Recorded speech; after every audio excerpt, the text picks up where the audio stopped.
very important টুয়েলভৰ কাৰণে এছএছৰ কাৰণে বহুত ইম্পৰ্টেণ্ট হয় এই কুৱেশ্যনটা সুষম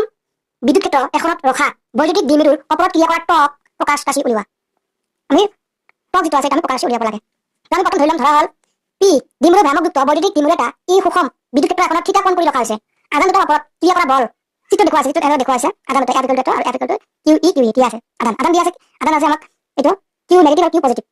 ঠিক আছে আধান দুটাৰ ওপৰত ক্ৰিয়া কৰা বল চিত্ৰ দেখুওৱা আছে এতিয়া কথা হ'ল যে বলযুগ্ম ভ্ৰামক আমি জানো অৰ্থাৎ এইটোৱে বুজোৱা হয় ঠিক আছে তো equal to Q E into লম্ব দূৰত্ব তো equal to Q E into লম্ব দূৰত্ব আমি জানো কি লম্ব দূৰত্ব আমি জানো যে টুৱাইছে সাইন থিটা তো ইকুৱেল টু কি হ'ব কিউ ইনটু ই মানে কি হৈছে আমি পাইছো টুৱাইছ ই মানে কি হৈছে এটা আমি ই মানে পোৱা নাই গতিকে ইটো আছে ইয়াতে লৈ ল'লো এইটো ইয়াতে মানে কিউ ইনটু ই মানে এটা আমি কিউ ইনটু টুৱাইছ মানে আমি পি লিখিব পাৰিম মানে ইটো ইয়াত আৰু কিউ ইনটু টুৱাইছ এইটো পেটত ৰাখি দিলো আৰু ইটো বাহিৰত লৈ ল'লো সাইন থিটা আছে গতিকে পি এটা আমি কিউ ইনটু টুৱাইছ মানে আমি লিখিব পাৰি পি লিখিব পাৰি তো এইটো মানে পি লিখিলো আৰু ই লিখিলো সাইন থিটা তো এইটো হৈছে টৰ্ক বুলি কোৱা হয়